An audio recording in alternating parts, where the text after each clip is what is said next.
we have a uniquely qualified source to weigh in on the stresses of thought leadership. That person is Karen Dillon, and she's the co-author of a new book called The Microstress Effect: How Little Things Pile Up and Create Big Problems, and What to Do About It. In the book that Karen and her co-author Rob Cross recently published, they lay out 14 types of microstresses, little things that most of us don't recognize, but which impede our performance anyway. And just as important, they explain how we should handle these microstresses. What's more, Karen has become a recognized thought leader on her own. First at Harvard Business Review, where she was editor for 8 years, and for the past 5 years as editorial director of a consulting firm called BanyanGlobal Family Business Advisors. She has been a researcher at the Clayton Christensen Institute since 2016. She co-authored 3 books, and one of those books became a New York Times bestseller. So Karen, you and Rob Cross have a big book, and you can see all the yellow Post-it notes that I've already read. And you were so gracious to give me an advance copy. And I'm not entirely through all the book, but before we get into the prescriptions, let's just talk about your core messages of the books, particularly around the 3 types of ways that microstresses affect people negatively. Sure. So let me just describe what we mean by microstresses and where this came from. So Rob Cross and I were working on a project of trying to basically identify in high performers, people who had been identified by their own organization as high performers, what they do better or differently than the rest of us. Really, just what could we learn from them? So we expected to get kind of pearls of wisdom or patterns of how they were just more effective than the rest of us. But what we found as we were starting to get deeper and deeper into the interviews was something really surprising, that even these people who looked like they had everything going for them, their organizations had told us these were their high performers, and we had an equal number of men and women, that once you got past the surface, a lot of them were kind of holding on by a thread. They were doing well, but there wasn't too much depth there below the doing well on the surface. And what was really fascinating is that we found, and again, deep dive interviews with 300 people, and then more from Rob's previous research, was that it was seldom any one big thing, any one big stress that we would understand and relate to: death in the family, health issue, a childcare issue that's really significant. It was sort of 100 little things that was really putting them on edge and making them feel like they were just not in control of their day. And we didn't even have language to talk about what we meant by that. What were we identifying? What was this many little things going on? And so we came up with the phrase microstress to identify this sort of invisible, tiny stresses that happen to all of us throughout the day, just in the course of a normal day, that happen specifically through in interactions with other people that we're close to, personally or professionally, that happened so briefly that we literally almost don't even register that it happened. But over time, cumulatively, they take a really enormous toll on us. So the idea of microstress is this kind of invisible force that you probably don't even have language for, or hopefully you do now, that you might not even pause to think about because it's so quick and so incidental. I can deal with that. But you don't have one, you have dozens that happen in a day, and they happen in the week, and then they happen in a month, and they really add up. So that's the kind of big idea came from that research, is surprising finding. And we categorize the microstress in 3 broad buckets. And I think most people will relate to probably all of these. But the first bucket is microstresses that drain your personal capacity to get things done. So just things that happen to you from the moment you wake up that kind of feel like they get in your way to staying on top of what you're trying to do at home or at work, that just sort of make you feel like you're walking through Jello all day long, or you're behind from the moment you look at your inbox. And there are a bunch of examples of this, but one that people don't think about that really took a toll on the people in our research are, we'll call them small performance misses, meaning one of your colleagues sort of just underdelivers slightly what he or she was working on with you or for you. And then now you're faced with, do I have to pick up the ball, finish this, my own work's put on the back burner? And it's never from bad intentions. Microstresses in our definition is not from toxic, horrible people. It's from people who are just themselves overworked, juggling too many balls. All of us are trying to figure out which balls can we drop, not how do I excel at my performance. So just a small performance miss. And I'll give you an example from my daughter's life. She called me last week, sort of all agitated because she's working on an academic paper. She's in her master's program at college. And the colleague she was working on with had missed my daughter's edits in the previous draft. And so they were now working on version control. No one meant to do it. It just happened. It was a small performance miss, not the end of the world. But now she had to go back and put all of those in again, losing the kind of next layer of thinking. And that's just one example of the kind of microstresses that we all have that happen that drain our capacity to get things done. That's the kind of stuff you can see on your calendar, on sticky notes all over your computer. That's a little more tangible, and you recognize the kinds of stresses that are getting in the way of getting things done. Second category is one that we probably don't think about as easily because it's not sticky notes all over your laptop like I have here, but microstresses that deplete our emotional reserves. And this is just, I think of it as like when you wake up in the morning, you sort of have a well of emotional strength to get through the day, and just the things to start draining that well, so that by the time you're at the end of the day, your emotions are frayed and nothing big happened, nothing terrible happened, but small things just added to your stress throughout the day. And a good example of this is what we call secondhand stress. I think most of us have worked with or live with people who are stressed more than us, or at least stressed at least as much as us, or it's just generally stressed. And we pick up on their stress. And now we're stressed too. So it didn't happen to us. In theory, we shouldn't be worrying about it. But we are now stressed. We're caught up in their cauldron of stress. And people who are chicken littles at work, everything's always terrible. And then you sort of get sucked into that. Or loved ones that you care about. The expression, I feel your pain. There's some really interesting research that says that's literally true. The mirror neurons in our brain make our bodies feel like we are experiencing pain when someone we care about is experiencing pain, within eyesight of us. And so picking up on secondhand stress can really, again, derail you. And it's nothing that specifically happened to you, but it's just you're aware of it and you're sort of swimming in it now. That will slow your performance, how you feel about yourself, how you feel about your day. And then the last category are microstresses that challenge your identity. And a simple example of this one is just a negative or draining interaction with friends and family. And for most of us, the relationship's not in question, but I don't feel like a good mom when I snap at my kids in the morning, or I don't feel like a supportive sister, when my sister and I are squabbling over something to do with, care for my aging parents. It's nothing terrible. The relationship's not bad, but we have some kind of an interaction that was draining or negative in some way. And then now suddenly the effect on that is I don't feel like the best version of me right now. And again, all of those things, those 3 samples I've given you can happen in any given day. And we add another dozen that are similar to that. That's the effect of microstresses. No one thing, they all sound silly individually, but they add up to something really significant over time. And the net impact of that, if somebody is suffering from many of you have 14 common microstresses, and not really doing what you and Rob say, well, here's a better way to handle this. If somebody's really kind of burdened by more microstresses than you'd wish on anybody, what's the impact on their work and on their life? It can be very significant. We interviewed some interesting neuroscientists and a neurologist, and the effect of even these small microstresses during the day is the same toll that any form of stress, a bigger form of stress would take. It layers up more slowly, but it's doing things physiologically to us in the same way that major stresses would be. So you could have all the metabolic issues that come with stress, elevated heart rate, elevated adrenaline surges, all of those things, but your mind almost doesn't know why. So you're sort of tired at the end of the day, but it happens so quickly, it doesn't imprint on your brain the same way a major stress would. So physiologically, they're taking their toll and they stack up throughout the day. I liken it to you're trying to carry a very full teacup across the room. And the morning, the teacup's not that full. And then just imagine people kept putting drops and drops and drops into it. And by the end of the day, by the time in so many cases we're coming home to our families, a teacup is literally ready to flow if you do any little tip. So one extra microstress can make it spill over. And what happens is it's not the one microstress that happens at home over dinner or squabbling about whose chore was supposed to be what. It's all of the ones that have happened before that, but it tips it over. And then we are not our best self. So physically, it can take a toll on us in terms of exhaustion, our motivation, and at work. I mean, just think about the example of the small performance misses. We're scrambling to keep up, to react rather than proactively shape the work we do.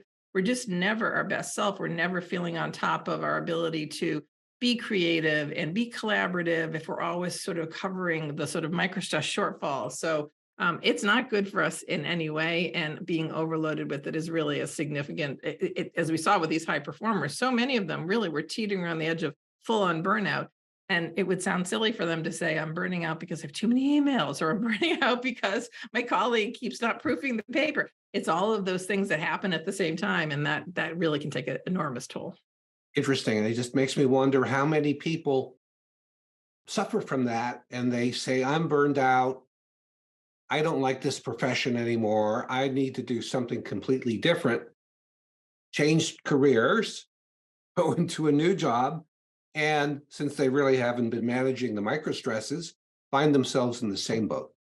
I think that's a really good observation, because one of our key insights about all of this, and we've tried to think about it in our own lives too, is that it's not necessarily the relationships that are the problem. The relationships can be complex and full and rich and all the things that relationships are, but it's just the interactions. So it doesn't mean you have to throw the baby out with the bathwater. You don't have to fully change your job without trying to figure out, can I change some of the interactions with my colleagues or some of the interactions with other stakeholders in a way that is going to be less likely to create microstress, rather than fully changing and never addressing, again, the new form of interactions you'll have at the next place too. It's a problem for all of us, but it doesn't have to be a black and white problem, all or nothing. You can make it better by beginning to shift or push back on some of the interactions that create microstress for you. Okay, so now let's apply this to the kind of our two audiences here. One is thought leaders themselves, and the other are what we call thought leadership professionals. And put it simply, they are the people who help experts become experts. You know, the editors, the speaker coaches, the event organizers, the marketing people, social media marketers. We're there to help thought leaders and their organizations get known for their expertise. And you are both. So I think you can talk from a source of real experience on both counts. Let's start with the microstresses on thought leaders. And what have you seen in your career? And what have you seen on the part of other thought leaders about the most common microstresses that affect people who are up there talking publicly, writing things for public consumption about some expertise they have in the world? It's a deep well of potential microstresses there, because it's a very challenging position. You have something to say, and it's important to you to say, and it feels breakthrough or new or original. You're not in control of getting that message out, really, in so many ways. You depend on gatekeepers, you depend on someone asking you to speak at the conference, or you depend on an editor saying yes to your article. So the likelihood of one of the subcategories of personal capacity ones are misalignment of roles or priorities, where you're working with people where you have slightly different goals for what your thought leadership will look like and be, or small performance misses, somebody that you think is important in the chain letting you down in some way, or just the surge in volume of demands that you have in your everyday life to share your thought leadership, continue to develop it while presumably there's a day job for most people, right? It's continuing to work on whatever the existing thing was, or harnessing the old things. It's really hard to come up with new, genuine thought leadership, and then make sure the world sees it, acknowledges it. You are required to work with other people to do that and get that out. It's not a solo thing. The ideas might be, but for most of it, it's collaborative. And the second you add other people into the equation, all of the possibilities for small misses and misaligned priorities are all there. And then another interesting piece of that is that as a thought leader, you probably are responsible for other people playing some role in your thought leadership. So you're a leader in some ways too. And that's a microstress too, feeling responsible for other people, for a second author or a third author. Are you giving them the right responsibility? Are you advocating for them enough? Are you putting them in the right place? Are you working with them well? We often think of the problems, the stresses people cause us. If we have to manage them or worry about their well-being or their success. But what we think is that actually people sometimes care too much. They not too much, but they care a lot. They really want to do right by that person. And that's loaded with microstress, because you're suddenly worrying not just about yourself and getting your own message out and being seen and known and heard and your idea getting out there, but you're worrying about the other people who are playing some role in that. And then the third category, challenges to your identity, that just has to be enormous, right? Because you think it's thought leadership and it's original and it's important. And somehow the world doesn't see it the same way you do, doesn't tell you. It's just the challenge of, that little rejection from some academic journal you've never really cared about, or that little you don't get to present in some way. Those things can challenge your identity just in small things. Am I actually a great thought leader? Is this really a good idea? Have I been well served by the people I've been working with? That you can sort of doubt everything, because the small normal slings and arrows of anyone trying to get their ideas out in the world are real. So I think there's so much potential for microstress in trying to share something that's profoundly important to you, presumably, and trying to make sure the world sees that. I just think at almost every juncture, you need the force field up because it's going to be hard. Yeah, I think I agree with all that. Having published my book on thought leadership a year ago, and one of the biggest microstresses for me is seeing the negative Amazon review. Yes, that's true. That's true. That's right. That's right to your challenge, your identity. But I'll also tell you something else is interesting about that. And this is one of the things we talk about in the book is that for all of us who are sort of high achievers, we probably go right to the negative. But lots of social science research tells us that negative interactions, a negative review, for example, have up to 5 times the impact of a positive, right? So you focus on that negative one and that you're thinking about it. Who wrote it? What did they not understand? That's so unfair. We got one on the book. We've had a lot of 5 stars, and then we had 1 3 with no description whatsoever. And they're like, who wrote that? Why did they write nothing? Why did they give us a 3? And it burns in you, even though we had a whole bunch of 5s. But the impact of a negative interaction or negative like that is really powerful. So the key point of the book is that removing even a few of those negatives can elevate you above some of the microstress, because so often we focus on what do we add to be stronger? How do I get stronger to deal with the stress? But maybe we should say a higher leverage thing is to actually see if you can remove a few of the negatives, because that will have a more material impact on you quickly. Interesting. So if a person who aspired to be a world recognized thought leader, an academic, a consultant, who was doing some really interesting research, and you thought this person has potential, and they in fact had the aspiration to be well known for their ideas, how would you prepare that person for the microstresses that will come to them as they go from aspiring thought leader to recognized thought leader? Well, I would do some things, but just as an editor, as a former gatekeeper type of person, that I would just put in perspective for them that a greatest idea can fall in a forest, but if nobody reads it or hears about it or knows about it, it's had absolutely no impact. And therefore, you need to work really, really hard to make sure people understand your idea. You've communicated it well, you've shaped the message. So that's unrelated to microstress, but maybe that's challenging your identity. But if people don't understand what you're talking about when you talk to them about it, you're not there yet. It may be brilliant, but until they get it, it's not brilliant to them. So that's the sort of foundational thing I would say. And then I would say just understand that with rejections and feedback and comments and attempts to work your way up the food chain, there are going to be a lot of negative feelings that come from that. And one of our things is confrontational conversations, and we don't mean hostile, horrible. It's just one in which it doesn't go the way you want it to, and you end up feeling a little bit bad after that. That's going to happen to you on your journey to get your ideas out there in the world. So recognizing that and not letting it sort of frame the idea or your day is finding ways to rise above that. And just, kind of developing a thicker skin to believing, not letting your identity feel challenged. If you're sure of your idea, you just have to keep at it until you find a way for people to be on board with you. But not letting yourself be derailed quickly. But it's super hard because you're not in control. There are gatekeepers, or you're not fully in control of getting that message out there. So you're going to have to kind of keep rising above the things that are going to challenge your identity, deplete your emotional reserves, and get in your way of getting things done. That I would say it's going to be a constant battle for you, but you can do it.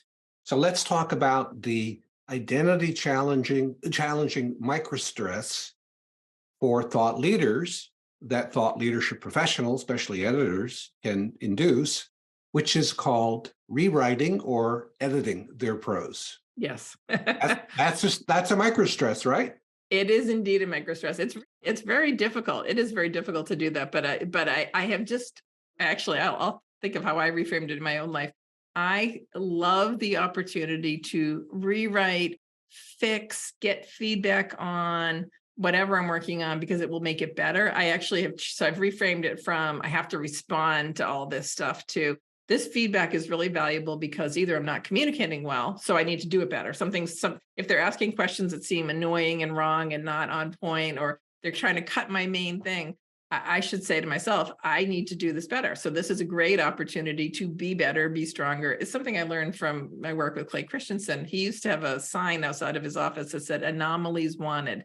And it was his version of saying, tell me what's wrong with my theories. I want to make them stronger and better. And I welcome this. And we'll have a really good conversation about it. And so every conversation was a chance to, could it be better? Could I make it better? Could it be stronger? And you engage people in that quest to, could it be better, if you're not arms crossed, dealing with the stress of the rewrite. It's not saying it's not hard, but you can reframe it in your mind to make what would be a purely negative interaction, just getting the feedback that you don't particularly value or like, to what do I need to do better to make this more understood. So we're all human. That's really hard. But if you can reframe it, I think it will not feel like a microstress as much as a challenge that your identity can overcome. Because I am a good thinker and I am a good writer and I can get there.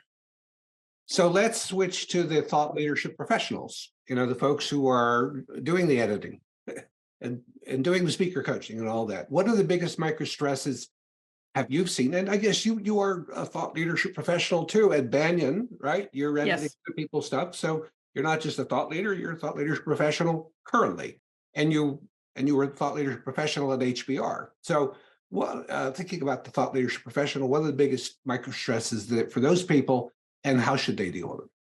So I guess a couple things that I think of in that role I think I fall in the category of really, really wanting the people I'm working with to be successful. And hopefully most people that fall into my category do. And so that's the care too much. I really want them to be successful. I want people to see their ideas, and you want to be able to promise them the world. I will get you into this publication, or we'll get you a TED Talk or whatever. And you can't really control that all of the time. And that's where you have the misalignment of roles and priorities that can just happen with the best of relationships. So for me, a really critical thing to do better so that you don't find yourself misaligning and being sort of stressed out by them not succeeding the way you want is just to be kind of constantly checking in on what's realistic. Even like, what's our goal with this article? You don't have to be like, what's our goal to get you in the pantheon of, a full-on main stage TED Talk?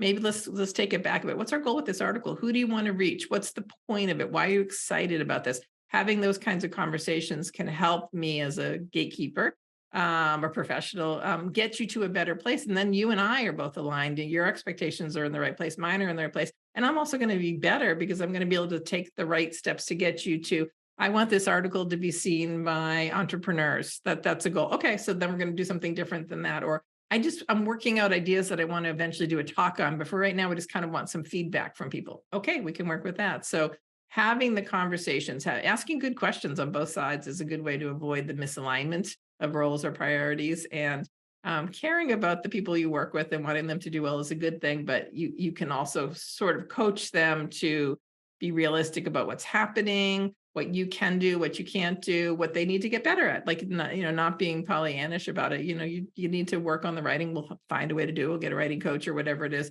So I think giving people kind of realistic feedback, but letting you know that they're on their side is a good way to not have that relationship sort of tee up with microstress. So have you ever had a thought leader, an inarguable thought leader who submitted an article, whether for HBR or whatever, and you thought there's some good ideas here, but there's going to be heavy editing, maybe rewriting. It's his or her ideas, but we got to do heavy pencil on this.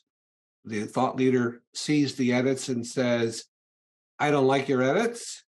It's not in my voice anymore. Yeah. I think you've worsened it, et cetera, et cetera, et cetera. Have you ever run into that in your career? I have. And I've run into it even before my time at HBR, where I was helping someone guest write a column that was in his voice. And he was used to working with another editor/writer to help him do that. And that editor/writer was brilliant at kind of helping create the voice. And then when I stepped in to do my turn, I remember he said to me, it doesn't sound like me. And I remember thinking, it literally sounds exactly like you. What it probably doesn't sound like is my colleague who did a really good job of working on it. And we had to figure out a path forward because, that's a challenge. What's happening to them is a challenge of identity, right? It's a microstress of, this doesn't make me feel like me. And this is not the message I wanted. You've ruined my message, or you're making it to X or Y or Z. I think what to recognize is that's what's happening for the person. It's not just the work. It's probably the work, but it's also, you don't get me. And therefore I don't feel good at what I'm doing. And that's the conversation you're really having, even if it's about the specific ideas. but I have had it. And then I've had other people who we've had that conversation with who are really grateful. They kind of, you give them better language or better framing for their idea. And it's a great idea. But again, if you can't communicate it in a way that people understand it, it's not successful. That they adapt it and adopt it themselves. And so you can go both directions. And I think the right way, if you're that thought leader, is to try to see it as an opportunity. Clay anomalies wanted an opportunity to grow and get better because someone is helping you communicate it better. But that can be an emotional conversation. It can be, especially for the thought leadership professional. And in my experience, most people are very happy with the edits. Of a distinct minority are unhappy for reasons, stated reasons of it's not in my voice anymore, this and this. That.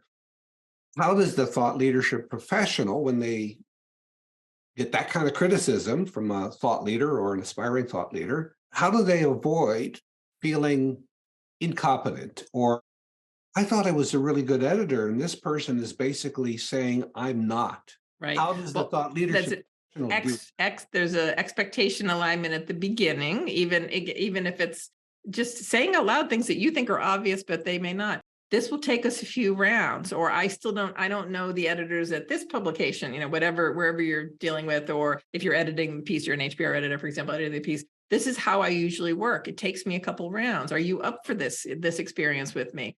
I know from my own experience of being a writer that one of the most frustrating things is not the first set of hard edits. I'm okay with that. But it's when you suddenly get death by 1,000 microstress cuts, right? It's a question from so-and-so, and we want to go back and visit this. We still don't like this graphic, and they come in layers. That's microstress on a plate. And to me, that's worse than a truly collaborative editor trying to help me get better. But it's when you're on the 15th round of questions and going back. So expectation setting, conversation, this is how I work. Can you spare the time? This is what I'll need from you. I will need you to, on these days, be willing to review copies with me. We're going to go over it together. You and I can figure out what the best way to work together is. But some of that will eliminate some of it, not all of it. But again, you can take out some. If you just take out some of the microstress, it's better. You can make it a little bit better if you eliminate some of it. And just recognizing that these are microstresses and that, there's you and Rob have come up with a very good label for this and an understanding of it, just recognizing that this is what's going on. This is why I feel bad that somebody doesn't like my edits, et cetera, et cetera. This is a microstress. This is not like a divorce or exactly relative dying, but this is a stress. It is recognizing it feels bad. It's also micro. I always say, if you name it, you can claim it. If you have language to talk about why this feels frustrating or why this is real, this sort of dinged my morning. But you know what? I can get past this and we can communicate better, or I can get past this and we can decide this one's not worth the fight. This one I'll let whatever it is. If you have the language to understand what's happening, it's not going to take such a toll on you. Okay. In developing, you and Rob developing the book, what were the 3 biggest challenges and how did you address them? So Rob and I had really never worked together before, which is funny. We'd worked on an article or 2 together, but I think I had met him in person. Well, he came to my town to persuade me to work with him on several occasions for coffee. So I'd met him in person a couple of times, but suddenly we're diving into a full-on book, and then it became the pandemic. So we ended up having to figure out our ways to work together virtually and in the pandemic when, who knew when, how long we'd be doing that. So developing a rhythm and a kind of candor and a way to collaborate, that's something that we figured out as we went along. And we started trying to implement some of the ideas of the book in our own work, which, one of the simple ones is before you part at the end of a meeting, just take a couple minutes to recap. What did we just agree to? Are we on the same page? Because that could be, it's so common that we all leave a meeting thinking we're clear on what's happening. And either you forget or you just heard it slightly differently or you heard the things you wanted to. So we started trying to do that. And we also did things like starting our calls, again, which we're all on Zoom for a while, just with a couple minutes of human being connection, just so that we would laugh. We found out that we really both have a great sense of humor together. And there was a lot of laughter. And that just takes some of the sting out of whatever the microstress is, because we've laughed first and we can laugh at even whatever conversation we're having that's giving feedback or whatever. So we did do that. So that was challenging. We, like all writers, you fall in love with the bulk of your material, and we have a lot to say, and it is a challenging discipline, and we don't always get on the same page, but we did eventually to how do we get it down so that the idea won't fall in the forest and no one hears it, that people will actually read this book. So that was challenging. And I guess we just both became very conscious of the microstress in our own life in general. So it was a good thing that came out of it as we sort of started to recognize ourselves in a lot of the sort of examples we had gotten from the research, trying to rise above it and do the things that we recommend to people to kind of create a more multidimensional life. We call it a rich life. So practicing what we preached was also a really important thing we learned along the way as well. And that was hard, obviously, during the pandemic when, especially in the first, 18 months or so, when nobody could really go anywhere. It was really hard. So the Zoom, in a way, it was great because we were able to, the life was working on Zoom, but we both found ways to make sure we stayed connected with the people in our lives that were important to us beyond allowing ourselves to get consumed with work. And that was really especially important in the pandemic. So lastly, let's talk a little bit about your career in thought leadership. And especially, I had read that after you spoke with Christensen, you decided that I've got a great job at Harvard Business Review as editor, but I've got to go. Tell us about that and what led to that decision. What was going on? Why would anyone do that? That's a question I would get. Why would you do that? So I had become the editor of the magazine of Harvard Business Review, which was a job I considered to be the pinnacle of my career. I did love the job. And I was like any editor of any busy magazine or any thought leader with 1,000 things going on. I was just I was consumed by work, busy, loved it. But my life at home was probably less of a priority to me than I would have admitted to myself. And the day that I realized that was when I was just looking for an extra article for the July-August double issue we were putting together. And I was trying to do something that wasn't super hard to work with. Academics, as you know, can be dense and challenging and take time. And so I was looking for something easy that I could help create. And I had heard that Clay Christensen had given a talk at the request of the graduating class that year, was 2010, that they found really moving. That's all I knew. I thought it was sort of a grads and dads. I could turn that into some kind of an essay. And I called him, and I didn't know him well.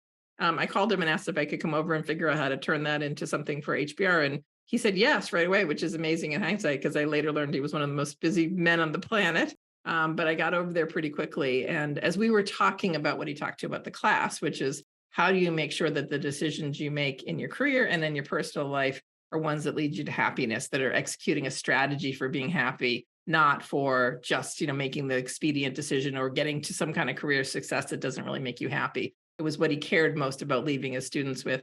For me personally, that just really hit home that my resource allocation process, the way I was spending my own time and energy, was so heavily overweighted on my work that I was in danger of not having the life I wanted with my family. It was okay, but it wasn't terrible. It wasn't fantastic either. And I had my 2 kids were elementary school age, and I just made that decision. It took a long time to execute it, but I wanted to recalibrate my life so that I didn't regret that I had missed some of those really important years with my kids, really. So I did. I quit my job as the editor of Harvard Business Review a year later. It took me a year to be ready to do that. And then my husband and I took a kind of life sabbatical and moved to the UK for a couple of years. He's from the UK. I'd met him in the UK just so we could kind of be a family in a different way. And then I kind of got myself back into the game of doing things that mattered to me. So it wasn't that the job wasn't wonderful. It was wonderful. It was that I wanted my life to be wonderful too. So the job was all consuming, which I think is. I allowed it to be. It's a wonderful job, but we all know this, right? Anyone who has workaholic tendencies, anyone whose mind is hardwired to want the return on investment, you get it at work much more quickly than you get it at home, right? You get a sale, or you get someone talking about your article, or you close a magazine, or even put an expense account in, you get the return on investment, you get some kind of reward. Raising children, building a good marriage, those things you don't see the ROI every single day. It sort of takes a long time before you know if you've done that well. And I recognized that I was over-indexing on the rewards at work and maybe less on the ones that mattered more to me at home. Yeah. Anything, I'm going to turn the mic over to you, so to say. Any questions you think I should have asked, but didn't, about this topic of microstresses and how they affect thought leaders and thought leadership professionals? What may I have missed? I think, well, one thing that we talk about in the book that I think is important on all of the people you talked about, the professionals and the thought leaders, is to recognize not just the microstresses that are happening to you, but the ones that you're creating for other people. because that can get in your way too, eventually. If you are a thought leader working with a professional and you're creating a lot of microstress for that professional, you are changing expectations almost all the time, or you are having confrontational conversations. Again, we're not talking about hostile, horrible ones, but ones in where you're kind of trying to achieve different things, or you're spewing stress on them. That's going to come back and boomerang back on you eventually. So being mindful of what you are creating in other people is actually a really powerful way to eliminate some of it in your own life. And you won't risk burning other people out or having people start deciding to drop the balls that are for you because they have too many other things going. So you can do it as much as it comes at you, and it's in your interest to think about sometimes the microstresses you're creating for other people, because it'll make your work better in the long run. And is praising, I think I know the answer to this question, but I'll ask it anyway. For the thought leader to praise those who were there to help them, the editors, the speaker coaches, the social media marketers, praising those people, not just once a year or every 5 months, but praising them consistently for good effort. Is that something that's critical in this profession of thought leadership? I can't see how it's not, because we're all human beings, right? And who wants to give even think of it in that person's, the people who you're not praising, if their life is filled with microstress, their job is filled with microstress, which balls are they going to choose to drop? The ones that don't make them feel good, right? And so maybe your work is never with thanks and never with appreciation. I think personally, appreciation, genuine, sincere appreciation goes so far to making people want to do their best work for you and with you, and challenging their identity, feeling good about themselves, right? You may not realize the impact. They may not realize the impact they've had on you because you never say it. They may not realize, thank you. I know it is really, really hard to get attention in the social media world. Thank you for the efforts, and thank you for teaching me to do this better. And thank you for taking time to, go behind me and clean up when I've screwed something up. Those things can matter so much to people who don't realize. So personally, I think genuine, sincere appreciation, not at the end of the year, not in a quarterly review. Yes, those times, but just when you feel them, say it. I think that's going to remove some of the microstress from their life and consequently your life as well. Most of the bosses you've had in your career fit that bill of the praise is there most of the time, or not? I think I have had fantastic, actually. All of my bosses have been really fantastic at that. And it just made me want to do better for them. I felt it. Feeling appreciated makes you feel great about yourself. I think it's more powerful than, a raise. A raise is great, and you want the raises, but feeling appreciated on a daily, weekly, monthly basis, especially when you're killing yourself for something, that goes so far. It's like fuel in the tank. It's putting fuel back into your emotional reserves tank. And I have been very fortunate that every boss that I've worked for, every manager I've worked for has been great at that. And I have tried in turn to be good at that as a manager as well. Yeah, very good. Okay, anything else I should have asked but didn't? No, I just think it's a great conversation. I think thought leadership is really hard, being heard and for people to see what you have to say, and saying something in a world that is noisy and attention spans move really quickly is super, super hard. So to the extent that you can make your life a little bit better by removing a little of the microstress that you're causing and that you're receiving, I think that's a good thing. Excellent. Well, thank you, Karen. So where can people get more information about this wonderful book of yours? I'll hold it up again. And you're in Rob's, the Microstress. Where can Yes. they get more information about this? So I'd love to connect with people on LinkedIn as a start. So I'm happy to see any invites come in that way. And then robcross.org has a whole page on microstress and lots of little videos and some sort of diagnostics. And we have an app, actually, a free app that is in both Google Play and the Apple Store that I recommend. It's called the Microstress Effect app. And it will help you kind of identify maybe 5 top microstresses that you can work on, give you some exercises to do, and then send you some sort of reminders of the things. So I think we're getting some really interesting feedback on the app. It's anonymous, but it's a great tool for you. So all of those things would be good things, I think. Very good. I think I could really use it. Excellent. Let us know what you think. Well, again, thank you so much, Karen, and hope we can talk soon. Thank you, Bob. I really enjoyed the conversation. Thank you. Karen and Rob's book, The Microstress Effect, couldn't come at a better time for thought leadership professionals, thought leaders, and frankly, anyone who feels the constant pressure to perform. Helping experts get known for their expertise is at the core of this profession of thought leadership. It's a rewarding field, but it's also a highly demanding one. And what comes with any demanding profession, of course, is stress, including stress that may not be obvious. And those are the microstresses that Karen Dillon talked about. I believe that how you manage the macro and the micro stresses of this profession will ultimately determine how effective you become and how much you enjoy your work. With that in mind, I wish you great success in managing the stresses in your work.